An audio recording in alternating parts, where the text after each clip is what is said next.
विद्यार्थियों, आज के वीडियो में हम लोग बात करने वाले हैं ब्रिटिशर्स के बंगाल विजय की। और यहाँ पर हम बैटल ऑफ प्लासी और बैटल ऑफ बक्सर के बारे में चर्चा करेंगे और उसके बाद क्या घटनाक्रम हुए और किन संधियों की वजह से बंगाल को जीतना ब्रिटिशर्स के लिए बहुत आसान हो गया और कैसे उनको वहां की दीवानी प्राप्त हुई। सबके बारे में आज चर्चा करेंगे हम लोग। तो चलिए अपनी क्लास आज की शुरुआत करते हैं यहीं से। और इस वीडियो में जो आज का सेगमेंट है वो हमारा है बंगाल विजय का। और जो अगला वीडियो आएगा हमारा वो आएगा मैसूर विजय पर। तो आज हम लोग केवल चर्चा बंगाल विजय की ही करने वाले हैं। तो चलिए आते हैं सबसे पहले बंगाल विजय पर। और यहाँ पर कैसे ये पूरा प्रोसेस हुआ तो समझते हैं इस चीज को। यहाँ पर कुछ इमेजेस भी मैंने ऐड कर दी जिससे आपको समझना आसान हो जाएगा। अंग्रेजों द्वारा बंगाल की विजय 18वीं शताब्दी की सबसे महत्वपूर्ण घटना में से एक है। बंगाल राज्य भारत के अन्य राज्यों की तुलना में सबसे धनी हुआ करता था और समृद्ध भी था। अगर हम एजुकेशन की बात करें, कल्चर की बात करें, इकोनॉमी की बात करें, इन सभी में बंगाल उस समय सबसे ऊंचे दर्जे पर था। और बंगाल जो है इकोनॉमिकली इसलिए मजबूत था क्योंकि पहली बात तो वह गंगा के डेल्टा पे था और दूसरा वहां पर सी पोर्ट भी अवेलेबल थे जिस वजह से ट्रेड करना आसान था। उसके अलावा जूट को लेकर भी वहां पे काफी इकोनॉमी अच्छी हुआ करती थी। ईस्ट इंडिया कंपनी ने अपने शुरुआती दौर में बंगाल राज्य से व्यापार करके बहुत लाभ कमाया था, जिसने अंग्रेजों की जो व्यापारिक महत्वाकांक्षाएं हैं उसको बढ़ा दिया था। जॉब चौरनाक का नाम आप यहाँ पर याद रखिएगा। तो जॉब चौरनाक यहाँ पर आप देख रहे हैं उनको। इन्होंने कलकत्ता शहर की स्थापना की थी। और इसी के साथ जो ब्रिटिश कंपनी है उनकी व्यापारिक महत्वाकांक्षाएं राजनीतिक महत्वाकांक्षाओं में बदलना शुरू हो चुकी थी। बंगाल के जो नवाब का राजकीय पद हुआ करता था वह स्थायित्व जो उसको मिलता था वह स्थानीय जमींदारों, धनाढ्यों और जो अभिजात्य वर्ग के समर्थन थे उस पर आधारित हुआ करता था। 1776 में सिराजुद्दौला बंगाल का नवाब बनता है। किंतु सिराजुद्दौला की जो मौसी थी घसीटी बेगम और जो भाई शौकत जंग, इन्होंने सिराजुद्दौला के उत्तराधिकार का विरोध किया। इसके अलावा मीर जाफर, जगत सेठ, राय दुर्लभ, अमीर चंद्र और राजवल्लभ, इन लोगों ने भी सिराजुद्दौला के नवाब बनने का विरोध किया। अगर हम उधर अंग्रेजों की साइड देखें तो अंग्रेजों की बढ़ती व्यापारिक गतिविधियों ने नवाब सिराजुद्दौला को संकट में डाल दिया था। इसी अनिश्चितता के वातावरण के दौरान नवाब सिराजुद्दौला ने 1756 में कलकत्ता पर आक्रमण कर दिया और जो वहां का फोर्ट विलियम था उसको घेर कर उसको अपने कब्जे में ले लिया।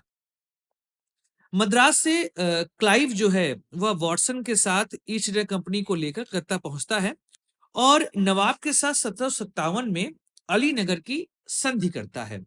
इस संधि के अनुसार अंग्रेजों को कलकत्ता की किलेबंदी करने और व्यापार करने के पुराने अधिकार मिल गए थे तथा कलकत्ता पर अधिकार करने में जो क्षति अंग्रेजों को हुई थी उसकी क्षतिपूर्ति का वजन भी नवाब ने दे दिया था। ये जॉब चौरनॉक जिसके बारे में मैंने आपको बताया, ये सिराजुद्दौला। यहाँ पर आप मीर जाफर को देख रहे हैं और ये है रॉबर्ट क्लाइव। इसके बाद एक ऐसी घटना होती है जिसको लेकर कुछ ऐतिहासिक साक्ष्य उसका समर्थन करते हैं और कुछ साक्ष्य उसका समर्थन नहीं भी करते हैं। वह घटना थी ब्लैक होल इवेंट की जो कलकत्ता में हुआ था। देखिए, इस घटना के अंतर्गत अंग्रेजी जो बंदी थे जिसमें स्त्रियां और बच्चे भी शामिल थे उनको एक कक्ष के अंदर बंद कर दिया गया था। यहां पर आप देख रहे हैं, ये कक्ष देख रहे हैं। इस घटना का वर्णन करने वाले अधिकारी जे जेड हॉलवेल ने बताया था कि नवाब ने 20 जून की रात में 146 अंग्रेजी कैदियों को 18 फुट लंबी और 14 फुट 10 इंच चौड़ी कोठरी में 146 कैदियों को बंद कर दिया था। अगले दिन हॉलवेल सहित केवल 23 व्यक्ति ही जिंदा बचे थे। ब्लैक होल से इस घटना को जाना जाता है लेकिन इसकी सत्यता पर संदेह है। कई सारे समकालीन इतिहासकार जैसे कि गुलाम हुसैन ने अपनी पुस्तक सियार उल मुतखिरनी में इसका उल्लेख नहीं किया है। ऐसे में इस घटना का कितना अस्तित्व है उसके विषय में अभी भी इतिहासकार एक मत नहीं है। ब्रिटिशर्स के अकॉर्डिंग यह घटना हुई थी, लेकिन भारतीय इतिहासकार कई सारे इस घटना को सही नहीं मानते हैं। ऐसे में दो युद्ध का माहौल जो है यहाँ पर तैयार हो चुका था। एक बैटल ऑफ प्लासी की बात करें जिससे ब्रिटिशर्स को सही मामले में बंगाल को जीतने में आसानी हुई, और दूसरा बक्सर का युद्ध जिसकी वजह से मुगल साम्राज्य का भी लगभग लगभग समापन तय हो चुका था। यहाँ पर आप देख रहे हैं किनके मध्य हुआ और क्या परिणाम थे। यहाँ पर भी आप देख रहे हैं किनके मध्य हुआ और क्या परिणाम थे। आप चाहें तो इसका स्क्रीनशॉट लेकर अपने नोट्स में लगा सकते हैं, जिससे आपके लिए याद करना आसान हो जाएगा। चलिए अब बात करते हैं प्लासी के युद्ध की और क्या क्या वहां पर इवेंट हुए थे और इसका घटनाक्रम क्या था। अलीनगर की संधि के पश्चात अंग्रेज आक्रांता की भूमिका में आ गए थे। 13 जून 1757 को क्लाइव ने अपने सैन्य अभियान का आरंभ चंद्रनगर से कर दिया और शीघ्र ही यह प्लासी तक पहुंच गया। प्लासी की लड़ाई से पूर्व ही जो क्लाइव ने षड्यंत्र कर दिया और नवाब के प्रमुख अधिकारियों जिसमें प्रधान सेनापति मीर जाफर, बंगाल का साहूकार जगत सेठ, राय दुर्लभ और अमीन चंद, इन सबको अपनी तरफ मिला लिया। 23 जून 1757 की बात है। प्रतिद्वंदी सेनाएं आपस में टकराईं जिसमें अंग्रेजी सेना का नेतृत्व क्लाइव कर रहा था। वहीं पर नवाब की सेना का नेतृत्व विश्वासघाती मीर जाफर के हाथों में था। इन्हीं राजद्रोहियों के कारण सिराजुद्दौला के विश्वसनीय सैनिक जिसका नाम था मीर मदान और मोहनलाल,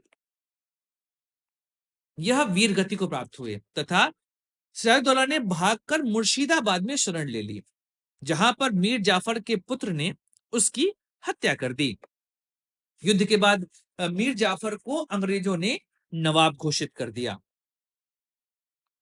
जिसके बदले मीर जाफर ने अंग्रेजों को बंगाल, बिहार और उड़ीसा में मुक्त व्यापार का अधिकार प्रदान किया तथा 24 परगनों की जमींदारी भी सौंप दी। बंगाल की समस्त फ्रांसीसी बस्तियां अंग्रेजों को दे दी गई थी। साथ ही यह भी निश्चित किया गया कि भविष्य में अंग्रेज पदाधिकारियों तथा व्यापारियों को कोई निजी व्यापार करने पर चुंगी नहीं देनी होगी। यह बहुत बड़ी बात थी। याद रखिएगा कि प्लासी की जो घटना है वह कोई बहुत बड़ा युद्ध नहीं था, वह एक छोटी सी झड़प थी जिसका कोई सामरिक महत्व नहीं है। अंग्रेजों ने इस युद्ध में किसी सैनिक योग्यता का प्रदर्शन नहीं किया था, बल्कि राजनीतिक षड्यंत्रों तथा विश्वासघातियों के बल पर प्लासी का युद्ध जीता गया था। अगर आप के.एम. पनिकर के बारे में जानेंगे तो उनके अनुसार यह एक सौदा था जिसमें बंगाल के धनी सेठों और मीर जाफर ने नवाब को अंग्रेजों के हाथों में बेच डाला था। यह एक बहुत बड़ी बात है। प्लासी के युद्ध के बाद बंगाल धीरे धीरे अंग्रेजों के अधीन होता गया। नवाब मीर जाफर पूर्णतः अंग्रेजों पर निर्भर था। अब कंपनी सिर्फ व्यापारिक कंपनी नहीं रह गई थी, बल्कि एक महत्वपूर्ण राजनीतिक शक्ति बन चुकी थी। इसको अगर इस संदर्भ में देखा जाए कि जब ईस्ट इंडिया कंपनी ने बंगाल के नवाब मीर जाफर को पद से हटाया, तब मुगल बादशाह मूक दर्शक बने हुए थे। यह साफ दर्शा रहा है कि प्लासी की लड़ाई के दौरान मुगल बादशाह का कोई खास इंटरफेयर यहां पर नहीं था। यहां पर आप देख रहे हैं यह घटना जो प्लासी युद्ध की दिखा रही है, यह क्लाइव है और यहां पर मीर जाफर है। अगर आप प्लासी के घटना को और ध्यान से देखेंगे तो प्लासी की लड़ाई के पश्चात बंगाल के अनंत साधनों पर अंग्रेजों का अधिकार हो चुका था। बंगाल में अंग्रेजों को जो पहली किस्त मिली थी वह 8 लाख पौंड की थी और यह पूरे तरीके से चांदी के सिक्कों के रूप में इसको दिया गया था। इसके पश्चात बंगाल का लूट लगातार चलता रहा। ब्रिटिश कंपनी बंगाल से अन्य विदेशी शक्तियों से डचों फ्रांसीसियों को परास्त करने में सक्षम रही। इसके अलावा जितनी भी सैन्य या क्षेत्रीय शक्तियां थी उनको भी कुचल दिया गया। धीरे धीरे करके ब्रिटिश कंपनी वहां पर व्यापारिक एकाधिकार का दौर ले आई और इस व्यापारिक एकाधिकार से उसने राजनीतिक एकाधिकार की तरफ अपने कदम बढ़ा लिए थे। जीबी मालिसन ने कहा था, कोई ऐसा युद्ध नहीं हुआ जिसके तात्कालिक और स्थायी परिणाम इतने महत्वपूर्ण हुए हों। अब बात करते हैं प्लासी के युद्ध के बाद का घटनाक्रम क्या था। देखिए, मीर जाफर जो कि ईस्ट इंडिया कंपनी का कठपुतली था, परंतु 1760 आते आते क्लाइव और कंपनी की आर्थिक मांगों को पूरा करने में वह असमर्थ हो गया था। इसके बाद 1760 में मीर जाफर पर कंपनी के 25 लाख रुपए बकाया हो गए थे। फलतः कंपनी ने मीर जाफर पर डचों के साथ मिलकर अंग्रेजों के विरुद्ध गतिविधियों में संलग्न होने का आरोप लगा दिया और कहा कि अब तुम नवाब के पद पर नहीं बैठ सकते। इसके पश्चात मीर कासिम को बंगाल का नवाब बनाया जाता है। मीर कासिम ने नवाब बनने के बाद कंपनी को बर्धमान, मिदनापुर और चटगांव जिले प्रदान किए। साथ ही कंपनी के दक्षिणी अभियानों के लिए 5 लाख रुपए भी दिए। मीर कासिम ने कंपनी के कई सारे अधिकारियों को पुरस्कृत भी किया था। लेकिन मीर कासिम के बारे में एक बात जाननी जरूरी है, क्योंकि वह एक योग्य प्रशासक और कुशल नेता हुआ करता था। नवाब बनने के कुछ समय पश्चात उसको लगा कि कंपनी के साथ दिक्कतें हो सकती हैं। ऐसे में कंपनी के प्रभाव से दूर रहने के लिए उसने अपनी राजधानी मुर्शिदाबाद से मुंगेर ले गया। अब मीर कासिम ने सेना का गठन यूरोपीय पद्धति पर किया था। नौकरशाही को भी ठीक किया। मुंगेर में तोपों, तोड़ेदार बंदूकों को बनाने की व्यवस्था की गई। मीर कासिम ने वित्तीय मामलों को भी अच्छे सुलझाया था और वित्तीय भ्रष्टाचार समाप्त करने का पूरा प्रयास किया था। अब मीर कासिम जब इतने सुधार करेगा, अब मीर कासिम को बनाया गया है पपट के फॉर्म में, लेकिन जब उसका सुधार होगा तो कंपनी को दिक्कत होगी। इस वजह से नवाब और कंपनी के संबंधों में तनाव आ चुका था। इन्हीं परिस्थितियों में नवाब ने आंतरिक व्यापार पर लगे सभी करों को समाप्त कर दिया था, जिससे अंग्रेजों के विशेषाधिकार जो हैं वह समाप्त हो चुके थे। तो आंतरिक व्यापार में बढ़ते जो भ्रष्टाचार बढ़ते जा रहे थे, उससे मीर कासिम के वित्तीय साधन और राजनीतिक अधिकार सीमित हो रहे थे। इसके अंतर्गत मीर कासिम ने एक यक्ष प्रश्न उठाया और कहा कि भाई, जो अंग्रेजों को कर छूट दी गई है, वैसी छूट अगर भारतीय व्यापारी को भी दिया जाए तो उसने यह काम किया कि भारतीय व्यापारियों को भी छूट देना शुरू कर दिया। अब इस वजह से जब मीर कासिम ने सारे करों को हटा लिया, उस वजह से अब भारतीय व्यापारी और अंग्रेजी व्यापारी एक समान हो चुके थे। यह एक बहुत बड़ा परिवर्तन था। यहां पर आप मीर कासिम को देख रहे हैं। अगर आप एएच डॉलवेल के बारे में सुनेंगे तो उन्होंने कहा था कि बक्सर का युद्ध जिन परिस्थितियों के कारण हुआ, वह युद्ध का उद्देश्य नहीं था। नवाब अपनी इच्छा से बंगाल में राज्य करना चाहता था, परंतु अंग्रेजों ने अपने विशेषाधिकारों की रक्षा के लिए नवाब पर युद्ध थोप दिया था। इस वजह से 1763 में अंग्रेजों ने मीर कासिम के विरुद्ध युद्ध की घोषणा कर दी और बंगाल का अगला नवाब मीर जाफर को बना दिया, जो कि पहले भी नवाब बना था प्लासी के वॉर के बाद। ऐसे में बक्सर के युद्ध की रूपरेखा तय हो चुकी थी। यहां पर आप देख रहे हैं मुनरो को, जो कि ब्रिटिश तरफ से लड़ रहा था। ये मीर कासिम है, शाह आलम द्वितीय है और शुजाउद्दौला है। यह अवध का नवाब है, सॉरी, यह बंगाल का नवाब है, यह मुगल बादशाह है और यह अवध का नवाब है। तो इस तरीके से यह तीनों थे और इधर हेक्टर मुनरो है। ठीक है। तो बक्सर का युद्ध सैनिक उपलब्धियों के आधार पर अंग्रेजों की सबसे बड़ी जीत थी। प्लासी के युद्ध में अंग्रेजों की जीत सिराजुद्दौला के विरुद्ध सेना नायकों के विश्वासघात का परिणाम थी। लेकिन बक्सर के युद्ध में अंग्रेजी सेना ने अपने अनुभव के बल पर शुजाउद्दौला के नेतृत्व वाली संयुक्त सेना को हरा दिया था। अवध का नवाब शुजाउद्दौला, जिससे मीर कासिम ने शरण मांगी थी, अवध के नवाब के पास ही उस समय मुगल सम्राट शाह आलम भी शरणागत था।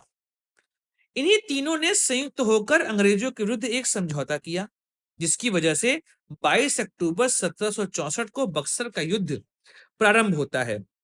बक्सर के युद्ध में ब्रिटिशर्स का नेतृत्व मेजर मुनरो ने किया था। अब इस युद्ध के पश्चात मुगल सम्राट शाह आलम द्वितीय अंग्रेजों की शरण में आ गया था तथा नवाब शुजाउद्दौला ने आत्मसमर्पण कर दिया था। अच्छा, शुजाउद्दौला की राजनीति के साथ साथ युद्ध कला का अनुभव भी बहुत महत्वपूर्ण है। ऐसे योग्य शासक को पराजित करना, इस वजह से ब्रिटिश कंपनी की जो प्रतिष्ठा है वो और बढ़ चुकी थी और बंगाल में ब्रिटिश सत्ता स्थापित हो चुकी थी। बक्सर के युद्ध ने भारत का साम्राज्य अंग्रेजों के लिए खोल दिया था। इस युद्ध के पश्चात ही अंग्रेजों ने मैसूर और मराठों को चुनौती दी। अब भारत की दास्ता केवल समय पर निर्भर हो चुकी थी। इस युद्ध के बारे में जीबी मालेसन ने कहा, चाहे आप इसे देशी या विदेशियों के मध्य द्वंद्व युद्ध समझें या ऐसी घटना, लेकिन जिसके परिणाम स्थायी थे और विशाल थे। अगर भारतीय इतिहास को देखा जाए तो बक्सर का युद्ध सबसे महत्वपूर्ण युद्धों में गिना जाएगा। 1765 में क्लाइव बंगाल का गवर्नर बनता है। इस युद्ध के पश्चात मुगल सम्राट शाह आलम द्वितीय तथा अवध के नवाब शुजाउद्दौला के साथ क्रमशः इलाहाबाद की पहली और दूसरी संधि होती है। यहाँ पर आप देख रहे हैं कि ब्रिटिश आर्मी जो है वो हेक्टर मोर लीड कर रहा था। मीर कासिम की जो कंबाइंड फोर्स है उसमें शाह आलम और शुजाउद्दौला भी शामिल थे। इस तरीके से बक्सर का युद्ध यहाँ पर होता है। अब देखते हैं कि इलाहाबाद की संधि क्या है।